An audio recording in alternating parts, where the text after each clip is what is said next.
ಚುನಾವಣಾ ಸೋಲಿಗೆ ಮುಸಲ್ಮಾನರೇ ಕಾರಣ. ನಮಸ್ಕಾರ, ಕನ್ನಡವ ನ್ಯೂಸ್ಗೆ ಸ್ವಾಗತ.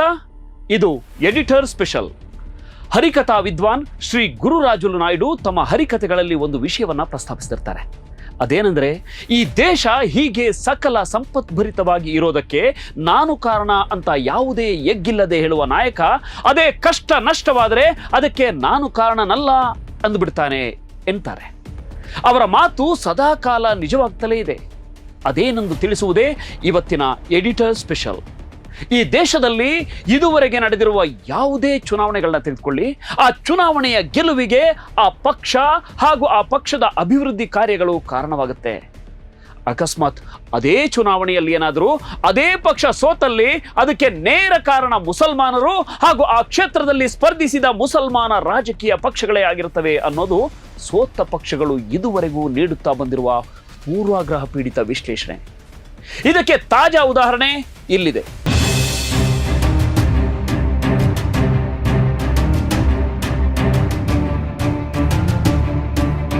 ಇತ್ತೀಚೆಗೆ ನಡೆದ ಉತ್ತರ ಪ್ರದೇಶದ ಚುನಾವಣೆಯಲ್ಲಿನ ಬಿಜೆಪಿಯ ಗೆಲುವಿಗೆ ಅಸಾದುದ್ದೀನ್ ಓವೈಸಿ ಕಾರಣವಂತೆ ಅಂತ ಬಿಂಬಿಸಲಾಗ್ತಿದೆ. ಆಕ್ಚುಲಿ ರಾಜಕೀಯದ ಟಾರ್ಗೆಟ್ ಓವೈಸಿ ಆಗಲಿ ಆತನ ಪಕ್ಷವಾದ AIMIM ಅಲ್ಲ, ಬದಲಿಗೆ ಮುಸ್ಲಿಂ.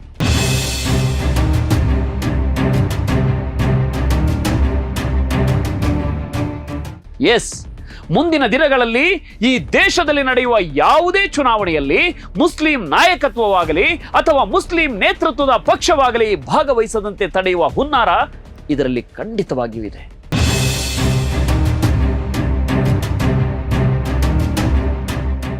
ಇತ್ತೀಚೆಗೆ ನಡೆದ ಪಂಚರಾಜ್ಯಗಳ ವಿಧಾನಸಭಾ ಚುನಾವಣೆಗಳಲ್ಲಿ ಬಿಜೆಪಿ 4 ರಾಜ್ಯಗಳಲ್ಲಿ ಮತ್ತೊಮ್ಮೆ ಅಧಿಕಾರವನ್ನ ತನ್ನ ತೆಕ್ಕೆಗೆ ತೆಗೆದುಕೊಂಡಿದೆ. ಪಂಜಾಬ್ ಆಪ್ ಪಾಲಾಗಿದೆ.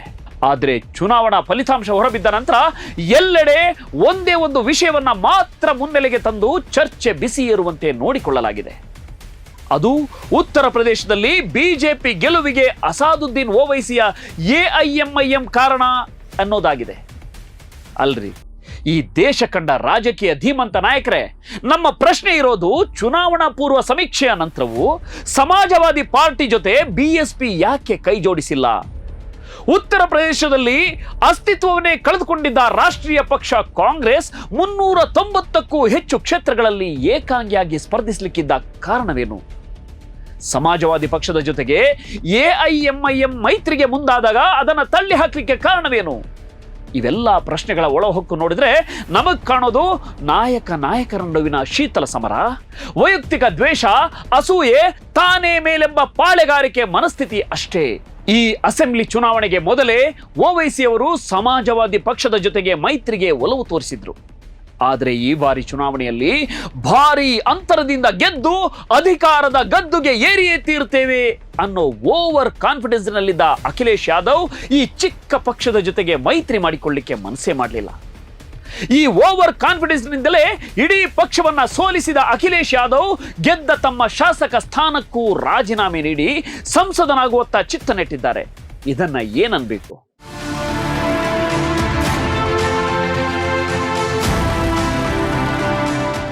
ಅದು ಹಾಳಾಗ್ಲಿ. ಉತ್ತರ ಪ್ರದೇಶದ 21% ದಲಿತರಲ್ಲಿ ಸುಮಾರು 13% ದಲಿತ ಮತಗಳ ಗ್ಯಾರಂಟಿಯಲ್ಲಿದ್ದ ಬಹುಜನ ಸಮಾಜವಾದಿ ಪಕ್ಷದ ಜೊತೆಗಾದರೂ ಅಖಿಲೇಶ್ ಮೈತ್ರಿ ಮಾಡಿಕೊಳ್ಳಬಹುದಿತ್ತು ಅಲ್ವೇ? ಮುಲಾಯಂ ಸಿಂಗ್ ಯಾದವ್ ಮೇಲಿನ ಹಳೆಯ ವೈಷಮ್ಯದಿಂದ ಕುದಿಯುತ್ತಿದ್ದ ಮಮತಾ ಬ್ಯಾನರ್ಜಿ ಕೂಡ ಸಮಾಜವಾದಿ ಪಕ್ಷ ಅಧಿಕಾರಕ್ಕೆ ಬರುವುದನ್ನ ತಡೆಯುವ ನಿಟ್ಟಿನಲ್ಲೇ ತಮ್ಮ ರಾಜಕೀಯ ದಾಳವನ್ನ ಸುಲಭವಾಗಿ ಉರುಳಿಸಿದ್ರು. ಅಲ್ಲದೆ ಯುಪಿಯಲ್ಲಿ ಅಸ್ತಿತ್ವವೇ ಇಲ್ಲದಿದ್ದ ಕಾಂಗ್ರೆಸ್ 390ಕ್ಕೂ ಹೆಚ್ಚು ಕ್ಷೇತ್ರಗಳಲ್ಲಿ ಸ್ಪರ್ಧಿಸುವಾಗ SP ಅಥವಾ BSPಯ ಜೊತೆ ಹೊಂದಾಣಿಕೆ ಮಾಡಿಕೊಳ್ಳದಿದ್ದರೆ ತನಗೆ ಸೋಲು ಕಟ್ಟಿಟ್ಟ ಬುತ್ತಿ ಅನ್ನೋದನ್ನ ಅರಿಯದಿರುವಷ್ಟು ಎಳಸು ಪಕ್ಷವೇ? ಅಥವಾ ಕಾಂಗ್ರೆಸ್ನ ಭದ್ರ ಕೋಟೆಯಾಗಿದ್ದ ಉತ್ತರ ಪ್ರದೇಶದಲ್ಲಿ ಕಾಂಗ್ರೆಸ್ ಅಸ್ತಿತ್ವ ಕಳೆದುಕೊಳ್ಳಿಕ್ಕೆ ಕಾರಣವಾಗಿರುವ SP ಹಾಗೂ BSPಯ ಎಡೆಮುರಿ ಕಟ್ಟಿ ಪರೋಕ್ಷವಾಗಿ ಬಿಜೆಪಿ ಗೆಲುವಿನ ದಾರಿ ಸುಗಮ ಮಾಡಿತೆ? ಇವೆಲ್ಲ ಪ್ರಶ್ನೆಗಳಿಗೆ ಉತ್ತರ ಕೊಡುವಷ್ಟು ಎದೆಗಾರಿಕೆ ಅಥವಾ ಪ್ರಾಮಾಣಿಕತೆಯನ್ನು ಕಾಂಗ್ರೆಸ್ ಇನ್ನಾದರೂ ತೋರಿಸಲಿ ಅಂತ ಆಶಿಸುವ ಜೊತೆಗೆ ಬಿಜೆಪಿಯ ಪಾರಂಪರಿಕ ಮತಗಳು ಡಿವೈಡ್ ಆಗುವುದಿಲ್ಲ ಅನ್ನೋದು ಸೂರ್ಯ ಸತ್ಯ. ವಿಭಜನೆಯಾದರೆ ಅದು ಸಮಾಜವಾದಿ ಪಕ್ಷದ ಮತಗಳು ಮಾತ್ರವೆಂಬ ಸಾಮಾನ್ಯ ತಿಳುವಳಿಕೆಯು ರಾಷ್ಟ್ರೀಯ ಪಕ್ಷವಾದ ಕಾಂಗ್ರೆಸ್ಗೆ ಇಲ್ಲದಾಯಿತೆ ಅನ್ನೋ ಅನುಮಾನ ನಮ್ಮನ್ನ ಕಾಡದಿರಲಿಕ್ಕೆ ಸಾಧ್ಯವಿಲ್ಲ.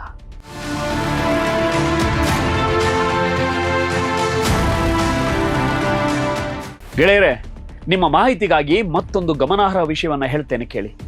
ಉತ್ತರ ಪ್ರದೇಶದ 91 ಮುಸ್ಲಿಂ ಬಹುಸಂಖ್ಯಾತ ಕ್ಷೇತ್ರಗಳಲ್ಲಿ ಸಮಾಜವಾದಿ ಪಕ್ಷ ಮುಸ್ಲಿಂ ಅಭ್ಯರ್ಥಿಗಳನ್ನೇ ಕಣಕ್ಕಿಳಿಸಿತ್ತು. ದುರಾದೃಷ್ಟವೆಂದರೆ ಬಿಎಸ್ಪಿ ಕೂಡ ಈ 99 ಕ್ಷೇತ್ರಗಳಲ್ಲೂ ಮುಸ್ಲಿಂ ಅಭ್ಯರ್ಥಿಗಳನ್ನೇ ನಿಲ್ಲಿಸಿದ ಹಿಂದಿನ ಸ್ಟ್ರಾಟಜಿ ಏನು? ಇಲ್ಲಿ ಮುಸ್ಲಿಂ ಮತಗಳು ವಿಭಜನೆಯಾದರೆ ಬಿಜೆಪಿ ಗೆಲ್ಲಬಹುದೆಂಬ ಕಾಮನ್ ಸೆನ್ಸ್ ಎಸ್ಪಿ ಅಥವಾ ಬಿಎಸ್ಪಿ ಪಕ್ಷಗಳಿಗೆ ಇಲ್ಲದಾಯ್ತೆ? ಅಥವಾ ಈ ಎಲ್ಲಾ ಕ್ಷೇತ್ರಗಳ ಮತದಾರರನ್ನ ಗೊಂದಲಕ್ಕೆ ಬೀಳಿಸಬೇಕೆಂಬ ಹುಂಬತನಕ್ಕೆ ಬಿದ್ದಿವೆ? ಈ ಎಲ್ಲ ಕಾರಣಗಳು ಉತ್ತರ ಪ್ರದೇಶದಲ್ಲಿ ಬಿಜೆಪಿ ಅನಾಯಾಸವಾಗಿ ಗೆಲ್ಲಲು ಸಹಾಯಕವಾಗಿವೆ ಅನ್ನೋ ಬಗ್ಗೆ ರಾಜಕೀಯ ವಿಶ್ಲೇಷಕರಾಗಲಿ ತಜ್ಞರಾಗಲಿ ದೇಶದ ಮುಂದೆ ತೆರೆದಿಡುವಲ್ಲಿ ಜಾಣ ಕುರುಡು ಪ್ರದರ್ಶಿಸಿದ್ದು ಯಾಕೆ ಅನ್ನೋದನ್ನ ಸೂಕ್ಷ್ಮವಾಗಿ ಪರಿಶೀಲಿಸಿದಾಗ ಮಾತ್ರ ಈ ದೇಶದಲ್ಲಿ ಇನ್ನು ಮುಂದೆ ಮುಸ್ಲಿಂ ನೇತಾರನಾಗಲಿ ಅಥವಾ ಪಕ್ಷವಾಗಲಿ ಮೈನ್ ಸ್ಟ್ರೀಮ್ಗೆ ಬರಬಾರದು ಅನ್ನೋ ಹಿಡನ್ ಅಜೆಂಡಾ ಒಂದು ಗುಪ್ತವಾಗಿ ಕಾರ್ಯಾಚರಿಸುತ್ತಿದೆ ಅನ್ನೋದು ಸ್ಪಷ್ಟವಾಗಿಬಿಡುತ್ತೆ. ಇದು ಪ್ರತಿಯೊಂದು ಚುನಾವಣೆಗಳಲ್ಲೂ ಜರುಗುತ್ತಿರುವ ಸಾಮಾನ್ಯ ಕ್ರಿಯೆಯೇ ಆಗಿ ಹೋಗಿದೆ. ಎರಡು ಪ್ರಬಲ ಪಕ್ಷಗಳಲ್ಲಿ ಇರುವುದು ಮೇಲ್ಜಾತಿಯ ಜನ, ಅವರೇ ಈ ದೇಶವನ್ನ ಮುನ್ನಡೆಸುವಲ್ಲಿ ಸಮರ್ಥರು ಅನ್ನೋ ಭ್ರಮೆಯನ್ನ ಈಗಾಗಲೇ ಬಿತ್ತಿರುವುದರ ಪರಿಣಾಮ ಈ ಎರಡೇ ಪಕ್ಷಗಳು ಅಧಿಕಾರವನ್ನ ಅನುಭವಿಸುತ್ತಾ ಇನ್ನುಳಿದ ಶೋಷಿತರನ್ನ ವಂಚಿಸುತ್ತಿವೆ. ಇದೇ ಹುನ್ನಾರವನ್ನ ಇನ್ನೂ ಎಷ್ಟು ಕಾಲ ಮಾಡಿ ಇಲ್ಲಿನ ಮುಸ್ಲಿಮರನ್ನ ವಂಚಿಸುತ್ತೀರಿ? ಮುಸ್ಲಿಮರನ್ನು ಎರಡನೇ ದರ್ಜೆಯ ನಾಗರಿಕರಂತೆ ಕಾಣಲಾಗುತ್ತಿರುವ ಈ ಹೊತ್ತಿನಲ್ಲಾದರೂ ಅವರು ನೇರವಾಗಿ ಸ್ವಾವಲಂಬಿ ಚುನಾವಣಾ ರಾಜಕಾರಣ ಮಾಡಿಕೊಂಡು ಅವರಿಗೆ ಬೇಕಾದ ಹಕ್ಕುಗಳನ್ನ ಪಡೆದುಕೊಂಡಿದ್ದರೆ ನಿಮಗಾಗುವ ಹೊಟ್ಟೆ ಉರಿಯಾದರೂ ಏನು? ನೋಡ್ತಾ ಇರಿ ಸಮ ಸಮಾಜಕ್ಕಾಗಿ ಕನ್ನಡ ನ್ಯೂಸ್. ನಮಸ್ಕಾರ.